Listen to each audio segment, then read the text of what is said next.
کسی ایسے حکومتی ادارے کا ملازم ہو جہاں سے تنخواہ پھر عوامی فنڈ سے جاتی ہو، یا پھر کسی بینک کا کوئی شیئر ہولڈر ہو، آپ کو نہیں لگ رہا کہ اب یہ واضح ایک پلاننگ ہے کہ باہر کے لوگ لائے جائیں، ان لوگوں کو لایا جائے تاکہ باہر کے لوگ جو ہیں اپنے فیصلے جو ہیں پاکستانی کی اکانومی پر مکمل طور پر اسے جو ہے نا کیپچر کر سکیں، یہاں پر لاگو کر سکیں، ہماری معیشت پر اپنے فیصلے تھوپ سکیں؟ 200% آپ کے انالیسس صحیح ہے، بالکل ایسا ہی ہے کہ کسی بھی ملک کے لیے اس کے فائنانس جو ہے وہ سب سے اہم چیز ہوتا ہے، اور فائنانس میں بھی ایک منسٹری آف فائنانس ہے، دوسرا سینٹرل بینک ہے. ان دو پہ اگر لا کے اپنے آدمیوں کو بٹھا دیا جائے اور ایک ملک کا پرائم منسٹر اس سے ہلا نہ سکے تو آپ خود سوچ لیں کہ ایک ہم آزاد ملک ہیں لیکن پھر بھی ہم آزاد نہیں ہوں گے، اور جو اس کے بعد ملک کا حشر ہوگا وہ بالکل ہوگا. اس لیے میں بالکل مخالفت کرتا ہوں اس طریقے سے اٹانومی سے. میں نے ایک اسٹڈی کی ابھی یہاں پر اپنے اسٹوڈنٹ کے ذریعے سے. پاکستان کا سینٹرل بینک کافی اٹانومس ہے in comparison with other central banks in Asia Pacific region, جس میں ساؤتھ کوریا بھی ہے، جس میں بینک آف جاپان بھی ہے، بینک آف تھائی لینڈ بھی ہے. اس لیگ میں پاکستان کا سینٹرل بینک ہے. ہمیں یہ سوچنا چاہیے کہ ہم ایک ڈیولپنگ کنٹریز ہیں اور یہ ہم فیڈرل ریزرو سسٹم تو نہیں بن سکتے، بالکل صحیح، ہم بنڈس بینک تو نہیں بن سکتے ہیں کہ بالکل گورنمنٹ سے ہٹ کے یعنی اسٹیٹ ود ان اسٹیٹ ہو جائے. یہ ایسا نہیں ہو سکتا ہے، اور میں اس کی مخالفت کروں گا، اور آئی ایم شیور کہ جتنے بھی اس قسم کے لوگ ہیں مجھ جیسے وہ بھی مخالفت کریں گے کہ یہ ایک تو اپنے آدمی لا کے بٹھائیں گے، بالکل، اور یہ بھی ہے آپ بھی سوچ لیں کہ 6 سال کے لیے آئیں گے. نہیں ڈاکٹر صاحب، پہلے قانون کے تحت نئے ڈپٹی گورنر کی مدت ملازمت جو تھی گورنر ڈپٹی گورنر کی یہ 3 سال تھی. اب نئے قانون کے مطابق یہ 5 سال جو ہے نا وہ ہوگی. حکومت کا اس میں پھر کیا سارا رول رہ جائے گا پھر؟ جی حکومت کا اس میں صرف رول یہ ہے کہ وہ ان کو اپوائنٹ کر دیں اور بھول جائیں، ختم. اس کے بعد وہ جو حشر کریں، جہاں انٹرسٹ لے کے چلے جائیں، جہاں ڈالر کو پہنچا دیں، پرائم منسٹر کچھ نہیں کر سکتا.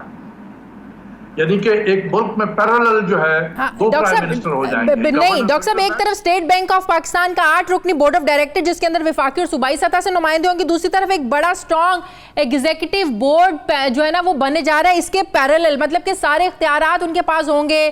آپ کا پالیسی ریٹ کیا ہوگا، آپ کی پالیسی کیا ہوگی، حکومت کے ہاتھ میں تو پھر کیا رہ جائے گا؟ فیصلے تو حکومت کے ہاتھ میں نہیں رہیں گے، سب تو وہ بورڈ کر رہا ہوگا جو پیرالل آپ بنانے جا رہے ہیں.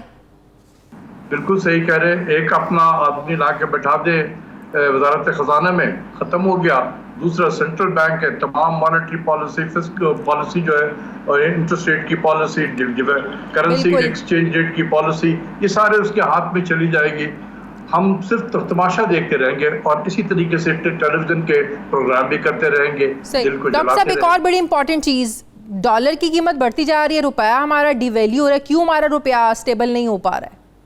اس کی وجہ یہ ہے کہ ہم نے زبردستی گورنر کو فورس کر کے انٹرسٹ ریٹ کو کم کرایا ہے. یہ جو آپ 7% ڈسکاؤنٹ ریٹ دیکھ رہے ہیں، سینٹرل بینک کا گورنر اس کے لیے بالکل تیار نہیں تھا. وہ ابھی بھی 13.25% پہ رکھنا چاہتا تھا.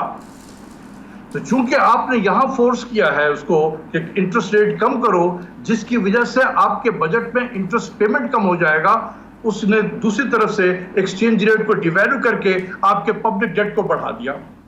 With same interest rate, you will have more interest payment. بالکل. دیکھیں نا، یہ چالاکی ہے، یہ ہمارے لوگوں کو سمجھ میں نہیں آتا. منسٹری آف فائنانس میں بھی اور نہ پرائم منسٹر صاحب کو یہ ساری چیزیں سمجھ میں آ رہی ہیں. ہم نے چونکہ گورنر صاحب کو فورس کیا کہ انٹرسٹ ریٹ کو کم کیا جائے، انہوں نے اسی چیز کو بیلنس کرنے کے لیے جو ہمیں گین ہوا ہے انٹرسٹ ریٹ کو کم کرنے سے، اس کو آف سیٹ کرنے کے لیے انہوں نے کرنسی کی ڈیویلویشن شروع کر دی. ایسے موقع پہ جب اتنی ساری بند پڑی ہوئی ہے، ہمارے امپورٹس بھی گر رہے ہیں، سب کچھ ہو رہا ہے، پھر بھی ایکسچینج ریٹ پہ پریشر ہے. بہت شکریہ. ماہر معاشیات ڈاکٹر اشفاق حسن صاحب میرے ساتھ تھے. وزیر اعظم عمران خان نے اپنی کابینہ میں موجود غیر منتخب اراکین کے اثاثے ظاہر کر کے ایک اچھی مثال قائم کی ہے. وزیر اعظم عمران خان نے مئی کے مہینے میں اپنے تمام معاونین اور مشیران کو اثاثے ڈکلیئر کرنے کی ہدایت کی تھی. وزیر اعظم کی ہدایت پر مشیران نے اپنے اثاثے ظاہر تو کر دیے، لیکن وزیراعظم کے 20 معاونین اور مشیران میں سے 4 معاونین جو ہیں یہ غیر ملکی شہریت کے حامل ہیں، جبکہ 3 ایسے ہیں جو کہ دوسرے ملک کے رہائشی ہیں۔ وزیراعظم کے معاون خصوصی زلفی بخاری برطانوی شہری ہیں، ندیم بابر اور شہزاد قاسم اور امریکی شہری، جبکہ تانیہ جو ہیں وہ کینیڈین اور سنگاپور کی شہریت کے حامل ہیں۔ اسی طرح معاون خصوصی ندیم افضل چند جو ہیں یہ Canadian P R card holder ہیں، جبکہ مجید یوسف اور شہباز گل گرین کارڈ ہولڈر ہیں۔ جبکہ دوہری شہریت کے حامل افراد کو حکومت میں شامل کرنے کے حوالے سے وزیراعظم ماضی میں کیا کہا کرتے تھے، اب لگ رہا ہے کہ وہ اپنی سوچ سے، اپنے ان فیصلوں سے، اپنے اس بیانیے سے پھر وہ یو ٹرن لے رہے ہیں۔ وزیراعظم کی جو باتیں ہیں، یہ جو بیانیہ ہے، یہ بار بار آپ سنتے رہے ہوں گے آج کل ٹی وی سکرینز پر، اور یہ بار بار سکرینز پر پلے کرنے کا مقصد صرف یہی ہے کہ وزیراعظم عمران خان کو یہ بتایا جائے کہ وہ عوام میں کیا بیانیہ دے کر آئے تھے، اور اب اقتدار میں آ کر وہ اپنے ہی باتوں سے پھر رہے ہیں، یو ٹرن لے رہے ہیں، جو یقینی طور پر عوام میں عمران خان کی ساکھ کو نقصان پہنچائے گا۔ لیکن سارے معاملے کا ایک اہم پہلو یہ ہے کہ اس حکومت کے آنے کے بعد دسمبر 2018 میں سپریم کورٹ نے ایک حکم نامے میں غیر ملکی شہریت رکھنے والے سرکاری ملازمین کو ریاست پاکستان کے مفاد کے لیے خطرہ قرار دیا تھا۔